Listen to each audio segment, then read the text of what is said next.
Good morning students. तो अपना जो इलेक्ट्रोकेमिस्ट्री चैप्टर था उसमें हमने 5 न्यूमेरिकल क्वेश्चन देख लिए थे। नेक्स्ट क्वेश्चन देखिएगा।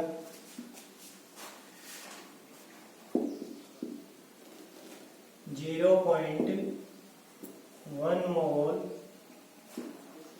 पर लीटर KCl विलयन से भरे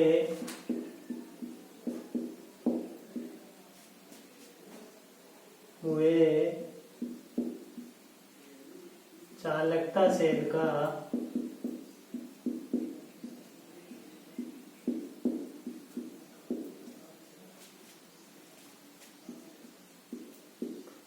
प्रतिरोध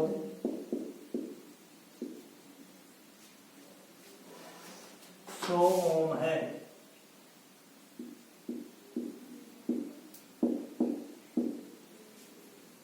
यदि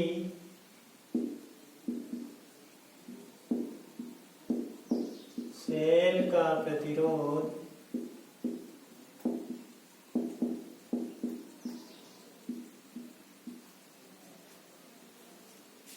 0.02 मोल पर लीटर KCl विलयन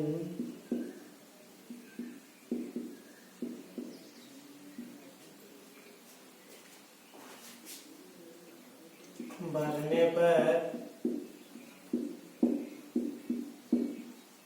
520 ओम हो तो 0.02 मोल पर लीटर KCl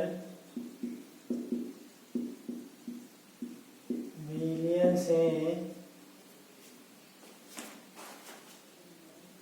विलयन की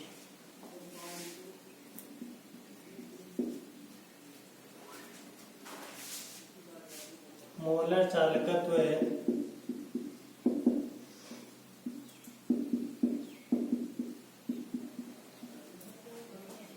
परिकलित कीजिए।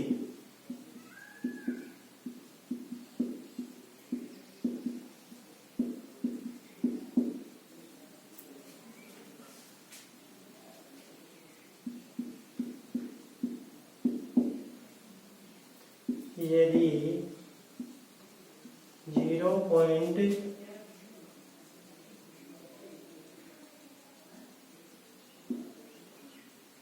मोल पर लीटर KCl विलयन की विशिष्ट चालकत्व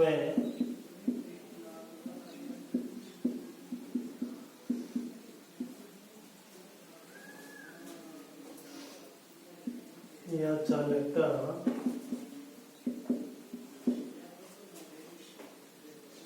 1.29 सीमेंस मीटर इनवर्स है। यह आपका क्वेश्चन है। देखो क्या क्वेश्चन है। 0.1 मोल पर लीटर KCl विलयन से भरा हुआ कोई चालकता सेल है। उसका प्रतिरोध कितना है? 100। यदि जो सेल है उसका प्रतिरोध 0.02 मोल पर लीटर KCl विलयन भरने पर कितना हो जाए? 520 ओम हो जाए, तो 0.02 मोल पर लीटर KCl विलयन है। ये वाली जो सांद्रता है, इसका जो विलयन है, इसका जो मोलर चालकत्व है, मोलर चालकता क्या होगा? Lambda m। वो आपको क्या करना है? परिकलित करना। यानी ऐसा आपका जो चालकता सेल में लिया गया विलयन जिसकी मोलरता कितनी है? 0.02 मोल पर लीटर है, उसका क्या ज्ञात करना है? मोलर चालकत्व या मोलर चालकता ज्ञात करनी है। और दे क्या रखा है? 0.1 मोल पर लीटर जो KCl विलयन है, उसका विशिष्ट चालकत्व या चालकता आपको क्या कर रखी है, इसमें दे रखी है। 0.1 मोल पर लीटर जो KCl विलयन है विद्युत अपघट्य का, उसकी विशिष्ट चालकत्व या चालकता आपको क्या दे रखी है, क्वेश्चन में दे रखी है। और क्या बोल रहा है, 0.1 मोल पर लीटर KCl विलयन का जो विलयन भरा गया है उसका प्रतिरोध भी दे रखा है, कितना, 100। बात समझ में आई कि नहीं आई। अब विशिष्ट चालकत्व या चालकता बोले तो इसको किससे दर्शाएंगे अपन, बोलो देखें, K से कपा से दर्शाएंगे, यानी 0.1 मोल पर लीटर KCl विलयन है उसका आपको चालकता भी दे रखी है और क्या दे रखा है, प्रतिरोध भी दे रखा है। देखो 0.1 मोल पर लीटर KCl विलयन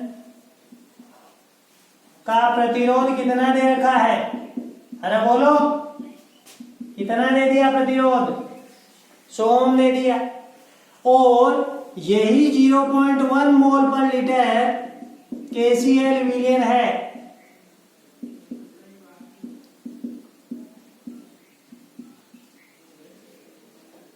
इसकी चालकता कितनी दे रखी है, 1.29 सीमेंस मीटर इनवर्स दे रखी है कि नहीं। अब जो प्रतिरोध है उसको अपन R से दर्शाते हैं और जो चालकता है उसको किससे दर्शाएंगे, K से दर्शाएंगे। आपके पास K और R दे रखे हैं, एक K और R देने से एक शेल स्थिरांक की अगर मैं बात करूं तो इस शेल का शेल स्थिरांक निकाल सकते हैं कि नहीं, सोचो कैसे। शेल स्थिरांक को किससे नोटेट करते हैं, बोलो, शेल स्थिरांक। शेल स्थिरांक क्या होता है, एक्स से दर्शाते हैं। आपने एक रिलेशन पढ़ा था, क्या संबंध पढ़ा था, देखो ये आपकी क्या है, चालकता। चालकता बराबर क्या पढ़ा था, C इंटू एक्स पढ़ा था कि नहीं, अरे चालकता बराबर क्या पढ़ा था, C इंटू एक्स। ये क्या क्या था आपकी, देखो चालकता, ये क्या था रे, चालकता। C क्या था, बोलो, चालकत्व, और x क्या था, शेल स्थिरांक। समझ में आई कि नहीं आई बात, यानी ये संबंध होता है, चालकता बराबर चालकत्व इंटू शेल स्थिरांक होता है। अब आपको देखो यहां पर कंडक्टिविटी नहीं दी है, चालकत्व नहीं दे रखा है इसका। चालकत्व किसका व्युत्क्रम होता है, चालकत्व किसका व्युत्क्रम होता है, अरे C बराबर आपको बता रखा है, C बराबर क्या होता है, 1/r। C बराबर क्या होता है, 1/r। अगर मैं ऐसे लिखूं K बराबर 1/r इंटू एक्स, लिख सकते हैं कि नहीं, क्योंकि C बराबर क्या होता है, 1/r। यहां से मैं x बराबर लिखूं तो K इंटू r होगा कि नहीं होगा, x बराबर क्या हो गया, K इंटू r। यानी शेल स्थिरांक बराबर क्या लिख सकते हैं, शेल स्थिरांक बराबर चालकता इंटू प्रतिरोध। शेल स्थिरांक बराबर क्या लिख सकते हैं, चालकता इंटू प्रतिरोध। तो यहां पर ध्यान से देखिएगा, ये 0.1 मोल पर लीटर KCl जो सॉल्यूशन है उसका प्रतिरोध भी आपको दे रखी है, दे रखा, और चालकता भी दे रखी है कि नहीं। अरे K भी दे दिया और R भी दे दिया, तो K और R अगर आपको दे दिया तो इसका शेल स्थिरांक कैलकुलेट किया जा सकता है, निकाल सकते हैं बिल्कुल। तो शेल स्थिरांक x बराबर अपन क्या लिखेंगे, बोलो वहां से देखकर, चालकता इंटू क्या लिखेंगे, प्रतिरोध। देखेगा आपकी चालकता क्या है, चालकता क्या है, 1.29 सीमेंस मीटर इनवर्स, और प्रतिरोध कितना है, 100। अरे है कि नहीं है। तो देखो ये प्रतिरोध का व्युत्क्रम ही क्या कहलाता है, चालकत्व है। जो चालकत्व की इकाई है वो क्या होती है,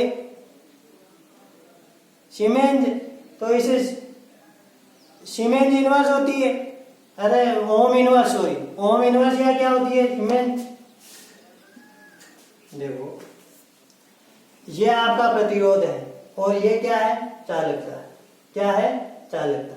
चालकता का मान कितना दे रखा है, 1.29 सीमेंस मीटर इनवर्स दे रखा है। और प्रतिरोध कितना है आपके पास यहाँ पर, 100 ओम है कि नहीं है। अब प्रतिरोध के आधार पर आपको बताया गया था, क्या बताया गया था कि जो प्रतिरोध है उसका व्युत्क्रमी क्या होती है। देखो यहां पर लिखता हूं ताकि आप लोगों की कंफ्यूजन न हो। प्रतिरोध का व्युत्क्रमी क्या होती है, चालकत्व। ये जो है C है वो किसका व्युत्क्रम होती है, प्रतिरोध का व्युत्क्रम। तो यहां पर ये जो 100 है, 100 ओम है, इसकी जगह मैं क्या लिख सकता हूं, 100 ओम की जगह क्या लिख सकता हूं, अरे 1/100 लिखूंगा तो वो क्या हो जाएगा, C बराबर 1/r होता है कि नहीं होता। लिखकर बता रहा हूं आपको, ये जो इनकी इकाई है इसके बारे में। C बराबर क्या हो गया, 1/r, और यहां पर r की वैल्यू कितनी है, 100, 1/r। अब यहां पर इसकी इकाई क्या होगी, ओम इनवर्स होगी कि नहीं होगी। या ओम इनवर्स को आप क्या बोल सकते हैं, सीमेंस। क्या बोल सकते हैं, सीमेंस। ऐसे है कि नहीं है। तो ये सीमेंस है, ये ओम इनवर्स है कुल मिलाकर। ये सीमेंस क्या है, ओम इनवर्स। तो ये ओम हो गया, ये ओम इनवर्स है। अरे बेटा है कि नहीं है। तो ये वाला ओम इस ओम इनवर्स से क्या हो जाएगा, कैंसिल हो जाएगा। देखो दोबारा ध्यान देना क्या संबंध होता है। C बराबर क्या होता है, 1/r। C बराबर 1/r होता है। अब 1/r की वैल्यू आपने 100 पुटअप कर दी। इसको मैं बता रहा हूं, इसकी इकाई क्या होगी, प्रतिरोध की इकाई क्या होती है, ओम। तो इस चालकत्व की इकाई क्या हो गई, ओम इनवर्स। ओम इनवर्स को ये अपन क्या बोलते हैं, सीमेंस बोलते हैं। ओम इनवर्स ही क्या होता है, सीमेंस। तो इस सीमेंस की जगह ओम इनवर्स अगर लिखेंगे तो इससे ये वाला कट जाएगा। देखो एक बार मैं लिखकर बता देता हूँ, 1.29, और इस सीमेंस की जगह क्या लिख सकता हूं मैं, ओम इनवर्स लिख सकता हूं। बिल्कुल लिख सकता हूं, सीमेंस की जगह क्या लिख सकता हूं, ओम इनवर्स लिख दिया। ऐसे लिख दो, या महो भी लिख सकते हैं, सीमेंस मीटर इनवर्स या ohm inverse metre inverse into 100। ऐसे मैंने लिख दिया। तो अब इस ओम इनवर्स से ओम को क्या कर दूं मैं, कैंसिल कर दूं। तो मेरे पास जो वैल्यू आएगी शेल स्थिरांक की, वो 129 मीटर इनवर्स आएगी। अरे बात समझ में आई कि नहीं आई। आपके पास शेल स्थिरांक की वैल्यू क्या आ गई रे, शेल स्थिरांक की वैल्यू क्या आ गई, 129 मीटर इनवर्स आ गई। आई कि नहीं आई बात समझ में। जो शेल स्थिरांक है, KCl विलयन जो आपने भर रखा है, उसका आपके पास क्या आ गया, शेल स्थिरांक आ गया। अब देखो अपन को कौन से विलयन की बात करनी है, 0.02 मोलर सांद्रता का जो KCl विलयन है उसकी बात करनी है। तो उसकी पहले आपको क्या निकालनी है, मोलर चालकता परिकलित करनी है। तो सबसे पहले उसकी क्या निकालेंगे अपन, चालकता। क्या निकालेंगे, चालकता। तो देखो 0.02 मोल पर लीटर KCl विलयन है, उसकी पहले चालकता निकालेंगे। चालकता का क्या सूत्र होता है बताओ, देखिए चालकता का क्या सूत्र होता है, अभी तो पढ़ा था।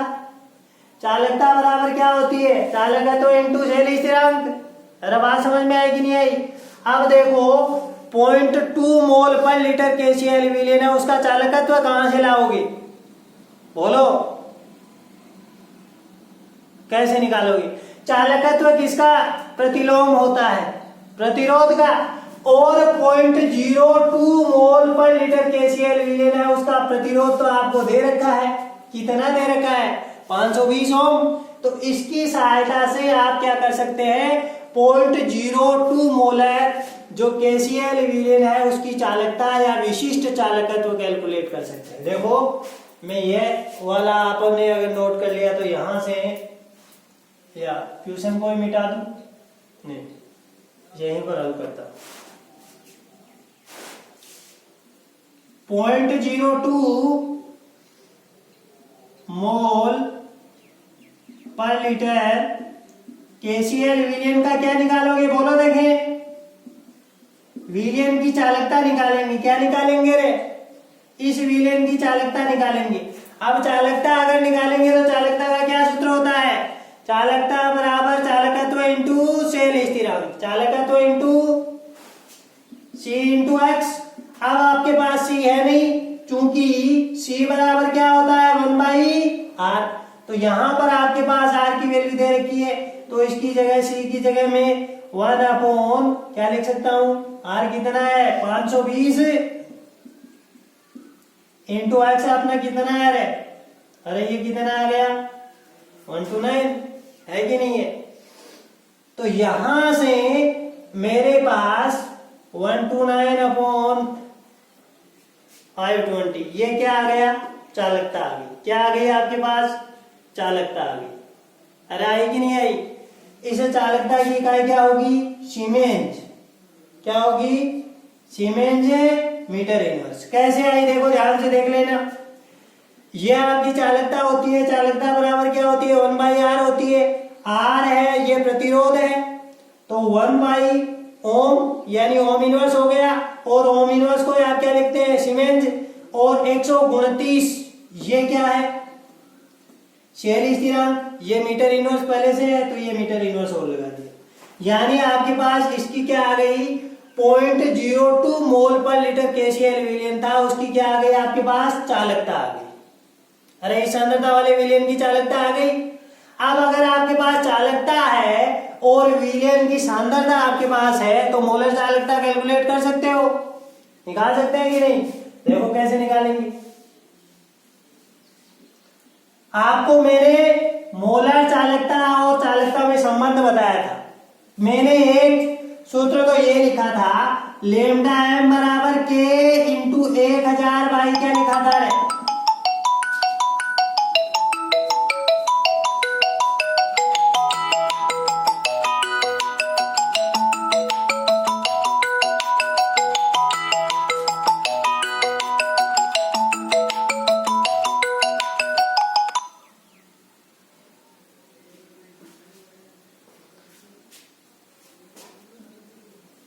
क्या सूत्र लिखा था? लेमडा एम बराबर के इंटू 1000 बाई एम लिखा था एक सूत्र, एम या सी, ये भी कंसंट्रेशन ऐसे लिखा था। मोलर चालकता के लिए एम ही रहने देता हूं। ये वाला सूत्र लिखा था। ये वाला सूत्र मैंने कब लिखा था याद करो देखें। ये वाला सूत्र कब लिखा था? जब आपकी ये के की वैल्यू किसमें दे रखी है सीमेंस सेंटीमीटर इनवर्स में दे रखी है, तब ये वाला सूत्र लिखा था। और उस स्थिति में जो लेमडा एम है मोलर चालकता है उसकी इकाई क्या आई थी आपके पास siemens centimetre square mole inverse. याद करो देखें। अरे याद आया कि नहीं आया? ये वाला सूत्र कब अप्लाई होगा? जब आपके पास के की वैल्यू किसमें दे रखी है सीमेंस सेंटीमीटर इनवर्स में दे रखी है, तब मोलर चालकता के लिए सूत्र होगा के इंटू 1000 बाई एम। ये वाला सूत्र होगा।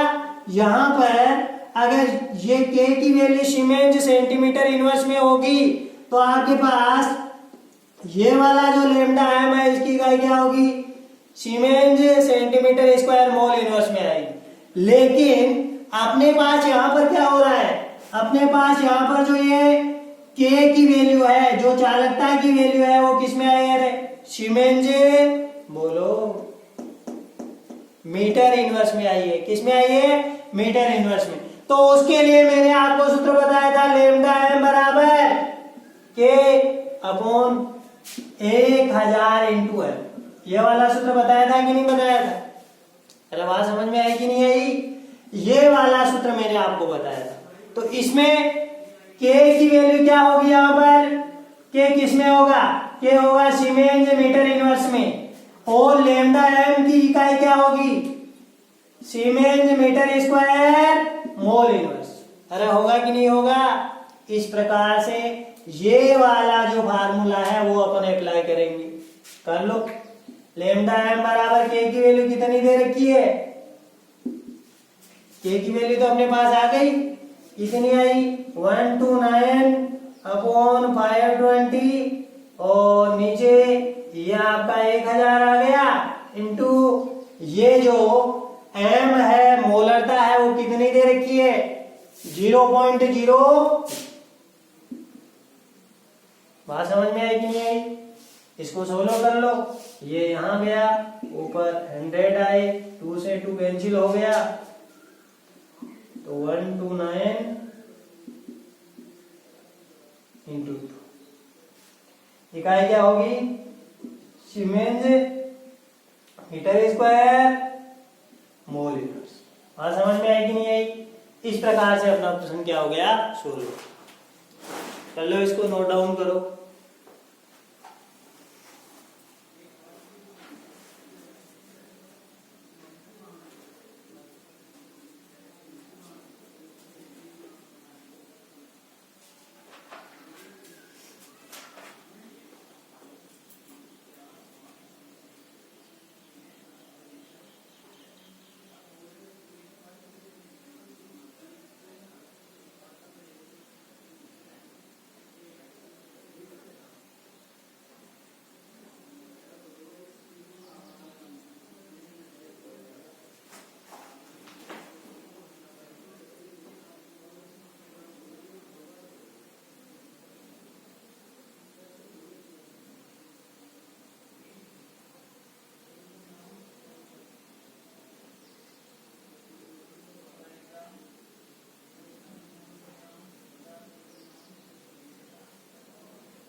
ये एम क्या है बोलो, मोलरता है। ये एम क्या है यहां पर, इसकी इकाई क्या होगी मोल पर लीटर। क्या होती है मोल प्रति लीटर। अब इसे लीटर को अगर अपन सेंटीमीटर क्यूब में कन्वर्ट करते हैं, लीटर को क्या कर रहे हैं अपन सेंटीमीटर क्यूब में कन्वर्ट कर रहे हैं, इसलिए ये ऊपर जाकर 1000 में गुना हो रहा है, क्योंकि ये इकाई भी किसमें है सेंटीमीटर में, तो इसको भी किस में कन्वर्ट करना पड़ेगा सेंटीमीटर में कन्वर्ट करना पड़ेगा, सेंटीमीटर क्यूब में कन्वर्ट होगा। इस कारण से ऊपर क्या आएगी सेंटीमीटर स्क्वायर की इकाई आएगी। आएगी कि नहीं आएगी? देखो ये सेंटीमीटर इनवर्स है ना, ये नीचे बैठा है लीटर, तो अगर लीटर को सेंटीमीटर में कन्वर्ट किया जाएगा तो ये सेंटीमीटर क्यूब के रूप में जाएगा, ऊपर जाएगा ना, तो एक से तो एक कैंसिल हो गया, दो तो बच ही जाएंगे। इसी कारण से ये यहाँ पर इकाई क्या आई सेंटीमीटर स्क्वायर, और मोल तो है ही नीचे, मोल तो नीचे ही है कि नहीं है, नीचे की तरफ तो आई। बात समझ में आई? इस तरह से ये इकाई हो गई और ये वाला सीधा याद रख लेना आप। वैसे संबंध के आधार पर यही है, लीटर और सेंटीमीटर क्यूब में जो संबंध है उसी के आधार पर ये रिलेशन लिखा गया है। नेक्स्ट क्वेश्चन देखिए।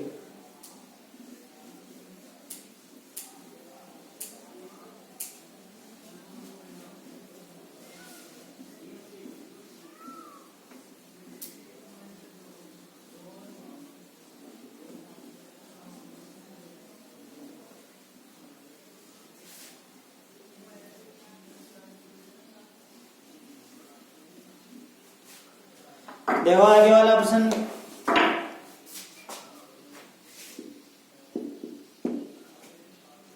जीरो पॉइंट 1 मोल एवं 0.001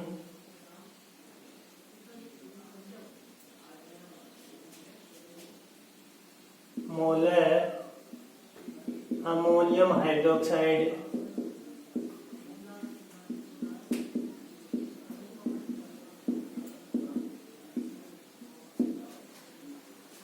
के मोलर चालकत्व है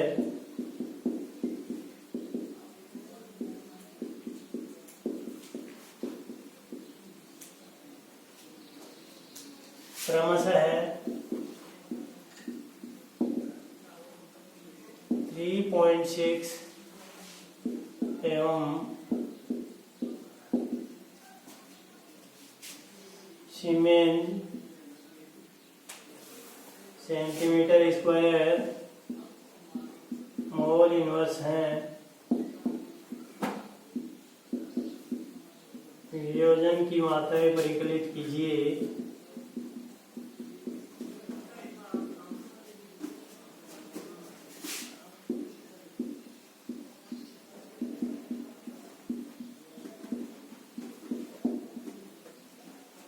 वियोजन की मात्राएं परिकलित कर दीजिए यदि NH4OH की अनंत अनुता पर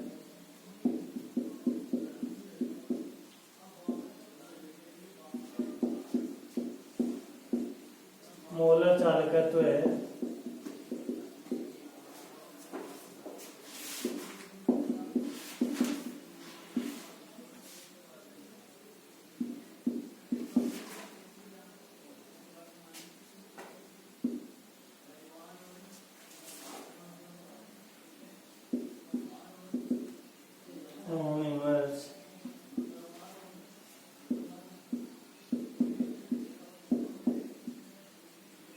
ये आपका प्रश्न है अभी क्या है, देखो ध्यान देना। 0.1 मोल पर लीटर वाला सॉल्यूशन है आपके पास और 0.001 मोल पर लीटर वाला सॉल्यूशन है। दोनों ही जो सॉल्यूशन है वो किसके हैं? अमोनियम हाइड्रोक्साइड के, NH4OH के सॉल्यूशन है। इनके मोलर चालकत्व का मान दे रखा है 0.1 मोल पर लीटर सांद्रता है, उस पर तो कितना है मोलर चालकत्व है 3.6 siemens centimetre square mole inverse है, और 0.001 मोलर जो सॉल्यूशन है उसके लिए जो मोलर चालकत्व है वो कितना है 34 siemens centimetre square mole inverse. अब इनके मोलर चालकत्व को वियोजन की मात्रा एल्फा को क्या करना है आपको ज्ञात करना है। जबकि दे क्या रखा है? दे रखा है अमोनियम हाइड्रोक्साइड है, उसकी अनंत तनुता पर मोलर चालकत्व की वैल्यू क्या है 271.1 ओम इनवर्स। देखो यहाँ पर ओम इनवर्स आपको कंफ्यूज करने के लिए लिखा है। ओम इनवर्स बोले चाहे सीमेंस बोले एक ही बात है, अभी तो बताया था। अरे C बराबर क्या होता है 1/r। ये जो R है इस R का जो मात्रक है वो क्या होता है ओम।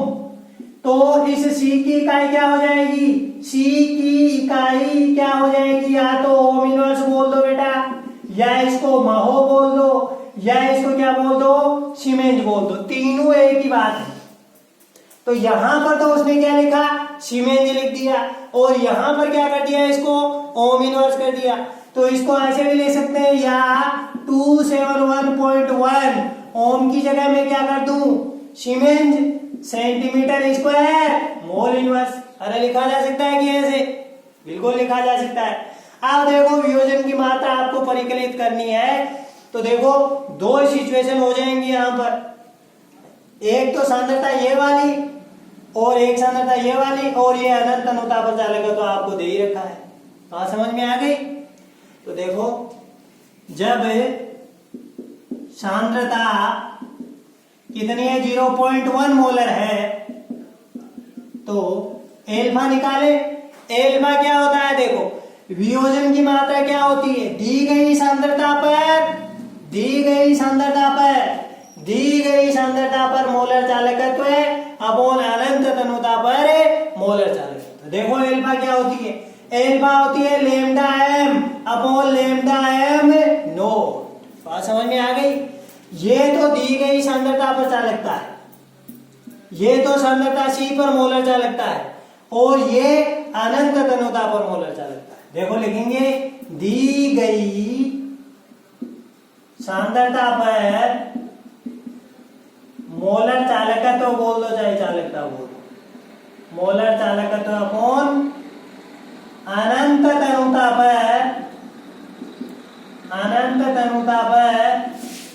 मोलर चालकत्व। ऐसा हो गया आपका।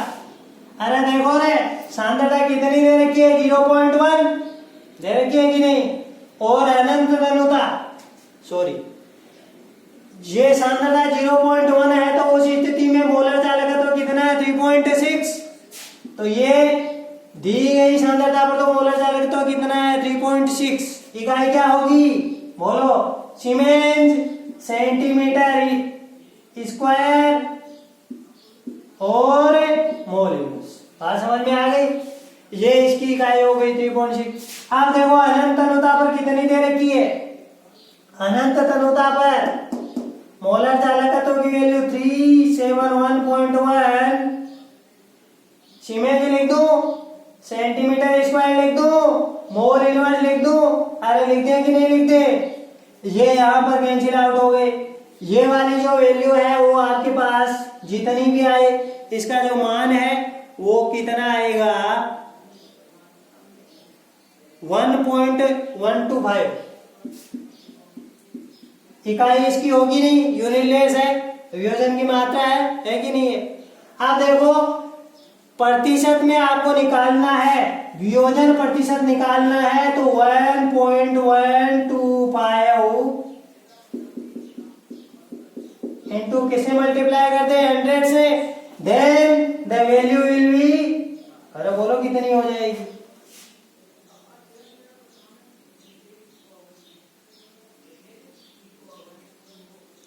इसकी वैल्यू ये 0 हो गया होगा। समझ गए कितनी हो जाएगी 12.5। ये इतनी आएगी। बात समझ में आई कि नहीं आई। तो जब आपकी जो कंसंट्रेशन है वो 0.1 मोलर है तो उस स्थिति में वियोजन की मात्रा कैसे निकालेंगे। दी गई सांद्रता पर मोलर चालकत्व अपॉन अनंत तनुता पर मोलर चालकत्व। ये दोनों वैल्यू आपको दे रखी है तो उस आधार पे आप वियोजन की मात्रा निकालेंगे। हमेशा वियोजन है उसकी वैल्यू किससे कम होगी। अरे किससे कम होगी 1 से कम होगी। ये जो वियोजन की मात्रा है वो सदैव 1 से छोटी आती है। तो अब क्या करेंगे इस स्थिति में। बात समझ में आई। इस स्थिति में प्रतिशत बनाने के लिए किसे गुणा कर देंगे 100 से अपन गुणा कर देंगे। अब देखो दूसरी वाली सेम सिचुएशन में होकर अलग है। उस स्थिति में सांद्रता कितनी दे रखी है। ये तो पहले वाली कंडीशन हो गई। सेकेंड कंडीशन जब सांद्रता कितनी है 0.001 मोलर हो तो उस स्थिति में कैसे निकालेंगे। इस सांद्रता पर मोलर चालकत्व कितना है बोलो। अरे 0.001 मोलर सांद्रता पर कितना है मोलर चालकत्व है 34.0 siemens centimetre square mole inverse. ये वाली वैल्यू है कि नहीं है। तो यहां पर ये जो वैल्यू आएगी वो कितनी आएगी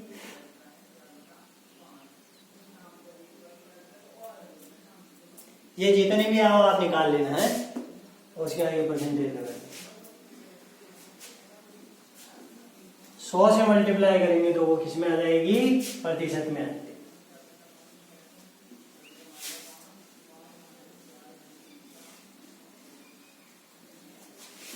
मैंने ये वाली वैल्यू है वो अपनी बुक से पिकअप की है। आप वैल्यू निकाल कर देख लेना कि कितनी वैल्यू आती है। आगे वाला क्वेश्चन देखिएगा 8वां क्वेश्चन देखो।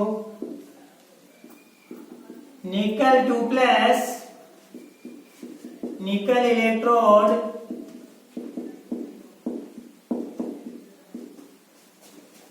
का मानक अपचयन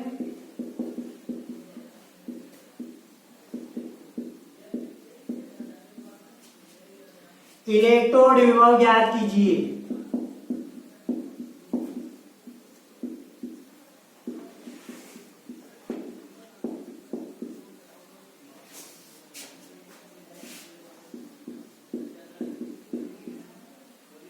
जबकि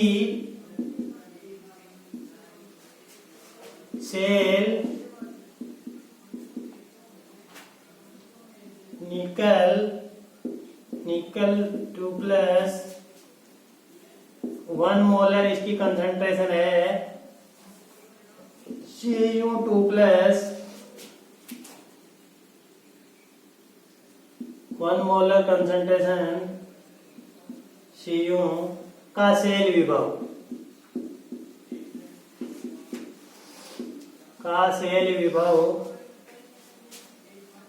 0.59 वोल्ट है तथा Cu2 प्लस Cu का अर्ध सेल विभव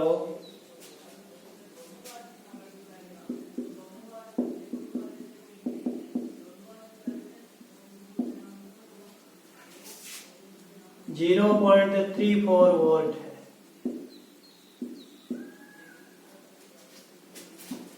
ये आपका क्वेश्चन है। समझ में आया कि नहीं आया? एक बार दोबारा ध्यान देना क्या प्रश्न है, क्या बोल रहा है। देखो निकल प्लस 2 है, वो निकल में कन्वर्ट हो रहा है। इसे इलेक्ट्रोड का लिया है, निकल का इलेक्ट्रोड हो गया, ज्यादा नहीं सोचना है इसके बारे में कुछ भी। ये किसके इलेक्ट्रोड की बात कर रहा है? निकल के इलेक्ट्रोड की बात कर रहा है। इसका आपको मानक अपचयन इलेक्ट्रोड विभव बोलना है। अब मानक अपचयन इलेक्ट्रोड विभव बोलना है तो जैसे अपन लिखते आ रहे हैं ठीक उसी तरीके से लिखना है। ऑक्सीकरण अगर बोलता है तो उसमें साइन ऑपोजिट हो जाता, लेकिन सारे के सारे जो सेलों का निरूपण है, जो सेल विभव अपन को दे रखा है, वो सारे के सारे अपचयन विभव की बात ही करता है यूपीएससी। समझ गए? तो अपन को इसका अपचयन इलेक्ट्रोड विभव बताना है, जबकि सेल निकल प्लस 2 1 मोल है। और ये आपका सेल आरेख है, देखकर समझ रहे हो ना? ये क्या है? सेल आरेख।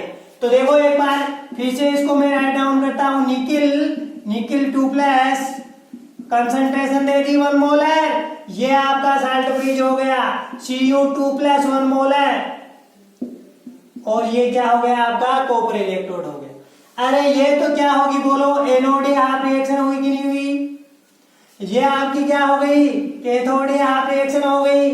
ये आपका क्या हो गया? साल्ट ब्रिज हो गया। बात समझ में आई कि नहीं आई? यानी एनोड हाफ रिएक्शन ये है, कैथोड हाफ रिएक्शन ये है। इतनी बात समझ में आ गई। अब इस सेल का सेल विभव दे रखा है, यानी आपको क्या दे दिया? ई सेल दे दिया। क्या दे दिया है? E cell. कितना? 0.59 वोल्ट। कितना दे दिया? 0.59 वोल्ट। और ये जो कॉपर वाला इलेक्ट्रोड है, इसके लिए अर्ध सेल विभव दे रखा है। तो आपको ज्यादा इसमें माथापच्ची नहीं करनी है, थोड़ा सा ध्यान देना है बस। देखो ई सेल होता क्या है आपको बताया हुआ है सारा। ई सेल बराबर ई कैथोड माइनस ई एनोड। अरे ये बताया है ना, ई कैथोड माइनस ई एनोड। ई सेल बराबर क्या होता है? ई कैथोड माइनस ई एनोड। अब आपको पता है कि ये एनोड है, ये कैथोड है। एनोड का अपन को दे रखा है, कैथोड वाले का पूछ रहा है तो आराम से निकाल सकते हैं। और सेल कितना दे रखा है? सेल ई सेल कितना दे रखा है? 0.05। तो देखो ये निकल वाला इलेक्ट्रोड है, इसके लिए मानक इलेक्ट्रोड विभव पूछ रहा है। निकल वाला एनोड होगा ना, तो ई एनोड पूछा है। ई एनोड आपसे क्या किया है? पूछा है। अरे पूछा है कि नहीं? ये एनोड ही है ना, तो एनोड वाला आपसे पूछ रहा है, निकल वाला। बात समझ में आ गई? और ई कैथोड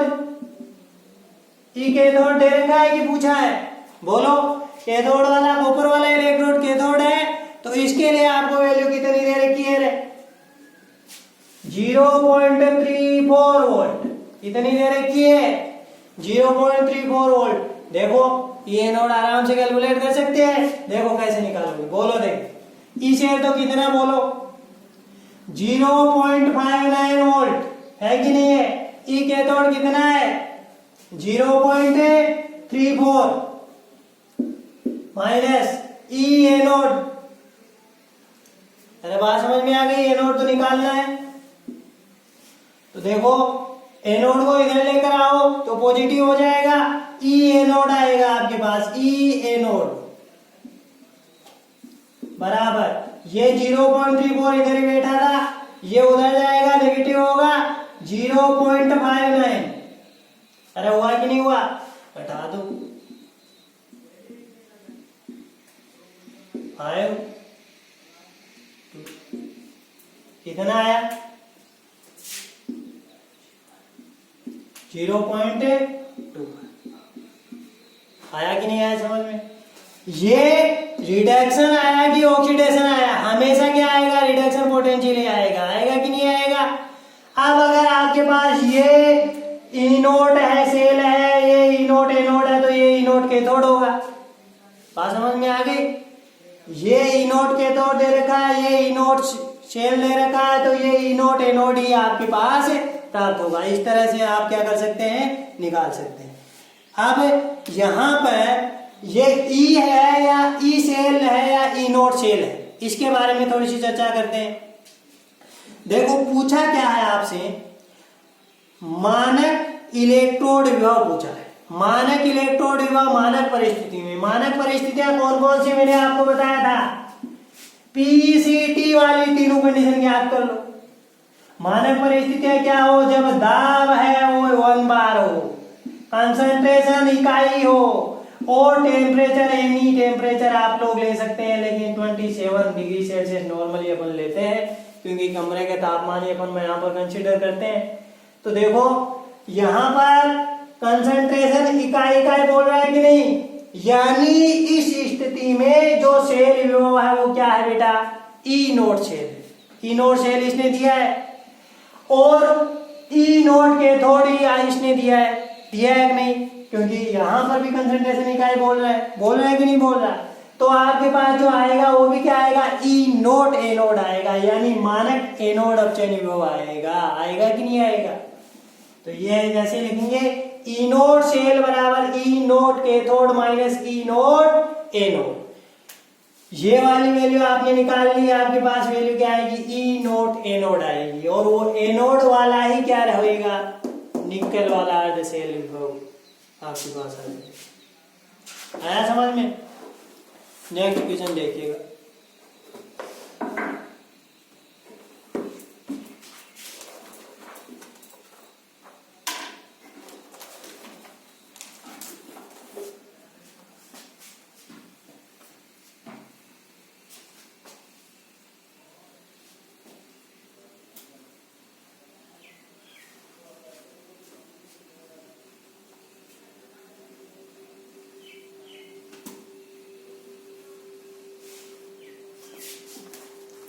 देखो 9th क्वेश्चन, यदि copper electrode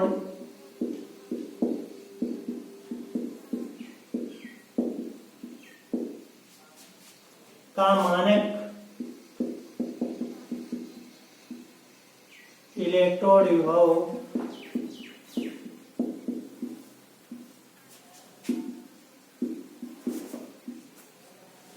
plus 0.34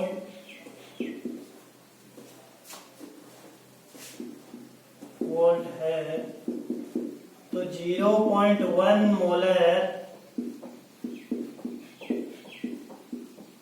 copper ion युक्त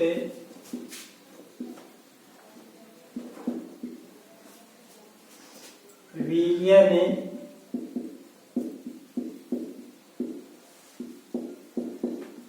के कॉपर इलेक्ट्रोड का विभव EMF ज्ञात कीजिए।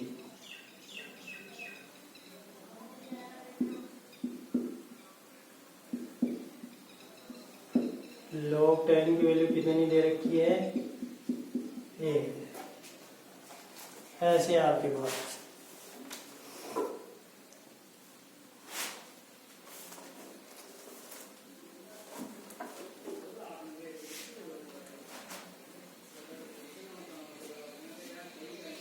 देखो कॉपर इलेक्ट्रोड की बात कर रही है, अरे कर रहा है कि नहीं कर रहा, और इसके लिए इलेक्ट्रोड विभव का मान दे रखा है।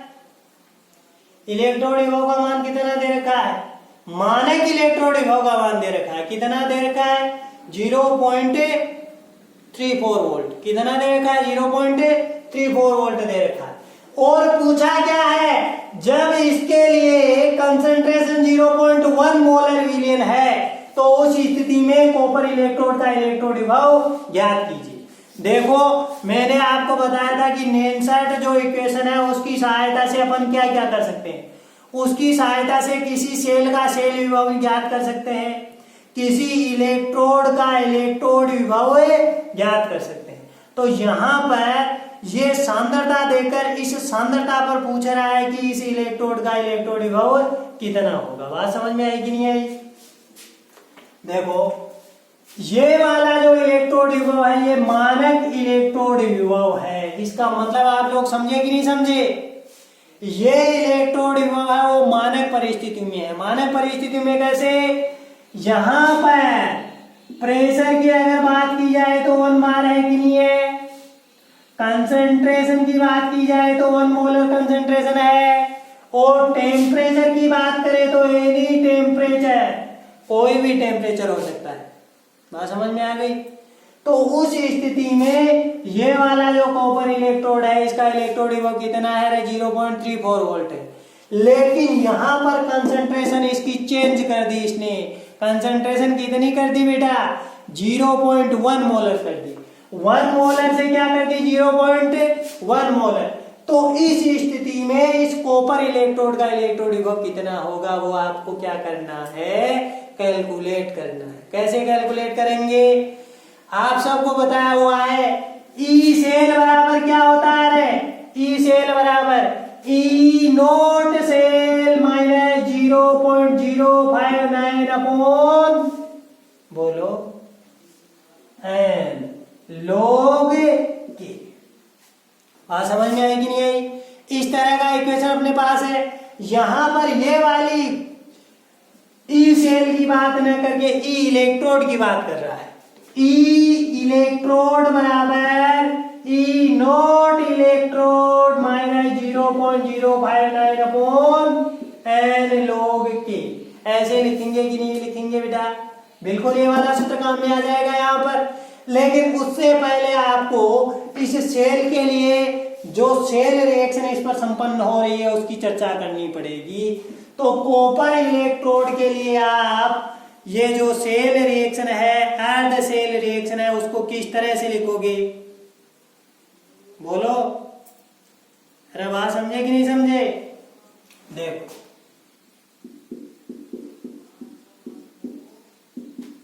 कॉपर इलेक्ट्रोड अर्ध सेल अभिक्रिया लिखता हूं। कॉपर इलेक्ट्रोड अर्ध सेल अभिक्रिया, अर्ध सेल अभिक्रिया, हाफ सेल रिएक्शन क्या होगा? देखो, अरे देखो यहां से देखकर आप लोग आराम से आइडेंटिफाई कर सकते हो कि रिएक्शन कैसे संपन्न होगी। इसके लिए इलेक्ट्रोड विभव पॉजिटिव में दे रखा है और आप सबको पता है कि किसी भी इलेक्ट्रोड के लिए या सेल के लिए बोले तो ये क्या होगा? इसका अपचयन विभव होगा। अपचयन विभव पॉजिटिव है, इट मींस कौन सी रिएक्शन संपन्न होगी? Cu2+ है, वो 2 इलेक्ट्रॉन गेन करके किसमें कन्वर्ट हो रहा होगा? CO सॉलिड में। बात को समझे कि नहीं समझे? देखो Cu2+ एक्वस मीडियम में है, ये 2 इलेक्ट्रॉन गेन करके CO सॉलिड में कन्वर्ट होगा कि नहीं होगा? अरे इस तरह से रिएक्शन संपन्न होगी। तो यहां पर आप लोग ध्यान देना, Cu2+ का जो सॉल्यूशन है उसकी कंसंट्रेशन कितनी दे दी इसने? 0.1 मोलर दे दी बेटा। कितनी दे दी? 0.1 मोलर दे दी। प्रश्न को सोल्व कर सकते हो? बिल्कुल कर सकते हैं। देखो कैसे करो इसको सोल्व। ई इलेक्ट्रोड बराबर ई नोट इलेक्ट्रोड माइनस 0.059 1 भी लिख सकते हैं आगे अपॉन एन लोग के। आप यहां पर लिखेंगे तो के क्या होगा? अभिक्रिया भागफल होगा। अभिक्रिया भागफल ये के होगा। बात समझ गए? साम्य अवस्था में अरे होगा कि नहीं होगा? ऐसे ही होगा, इस तरह से होगा कि नहीं होगा? अब यहां पर एन क्या है? एन बराबर क्या होगा? बोलो, अभिक्रिया में स्थानांतरित इलेक्ट्रॉन्स की संख्या, स्थानांतरित इलेक्ट्रॉन्स की संख्या। अरे बोलो रे, Cu2+ है वो कितने मोल इलेक्ट्रॉन गेन कर रहा है? 2 मोल इलेक्ट्रॉन। तो स्थानांतरित इलेक्ट्रॉन की संख्या में कितनी लिखूंगा? 2। ध्यान देना, बहुत बहुत काम की बात है। आ गई बात आप लोगों की समझ में। और देखो के क्या होगा? विक्रिया भागफल होगा साम्यावस्था पर, हैं? तो ये क्या होगा? उत्पाद की सांद्रता, क्रियाकारकों की सांद्रता Cu सॉलिड अपॉन Cu2+। अरे बात समझ में आई कि नहीं आई? अब यहां पर मैंने आपको बताया था जितने भी आपके पास सॉलिड लिक्विड होते हैं उन सब की कंसंट्रेशन को किसके यूनिट के कंसीडर किया जाता है? 1 यूनिट के बराबर कंसीडर किया जाता है। और नीचे क्या रहेगा? Cu2+ की कंसंट्रेशन। अरे रहेगी कि नहीं? अब तो इसमें वैल्यू पुट अप कर दो। E electrode will be, E naught electrode कितना दे रखा है छोटू? 0.34 दे रखा है, लिख दो ना। 0.591 एन की वैल्यू 2 log कितनी दे रखी है वैल्यू? के की वैल्यू 1 अपॉन Cu2+ की कंसंट्रेशन कितनी? 0.1। अरे है कि नहीं है? ये यहां से हटेगा तो ऊपर 10 आ गया, इसका बेस 10 बनाया हुआ है, log बेस 10 को वैल्यू कितनी हो जाएगी? 1। अरे होगी कि नहीं होगी? इसकी वैल्यू जब 1 हो गई तो ई इलेक्ट्रोड बराबर 0.34 माइनस 0.0591 अपॉन 2। ये वाला मान हुआ कि नहीं हुआ? इसको यहां से 2 से डिवाइड कर दो। 0.34 माइनस 0.0295 ऐसे इसको घटा देना, वैल्यू किस में आएगी? वोल्ट। समझ में आया कि नहीं आया? थोड़ा थोड़ा आया होगा। घर जाके इसको अच्छे से रिपीट करना। ये वाला जो चैप्टर है इसमें से 1-2 नंबर का न्यूमेरिकल क्वेश्चन पूछा जाना फिक्स है। मैंने आपको जो अपने बुक में क्वेश्चन दे रखे हैं उनमें से आपको लगभग बता दिए हैं, और बाकी के क्वेश्चन आपके जो बच गए वो नेक्स्ट क्लास में देखेंगे। तो घर से एक बार इनको अच्छे से रिवाइज करके आना। किसी क्वेश्चन में कोई दिक्कत आ रही है तो कमेंट बॉक्स में जाकर लिखना, और ज़्यादा से ज़्यादा जो आपके भाई बहन है, रिश्तेदारी में जो बच्चे पढ़ते हैं उनको पढ़ने के लिए बोलना, क्योंकि ये कोरोना जो संकट चल रहा है ये काफ़ी लंबे समय तक चलता दिखता है। 2-3 महीने तक सिचुएशन ऐसी रहनी है, तो अपनी पढ़ाई को कंटिन्यू बनाए रखना, और सभी को बेस्ट हो।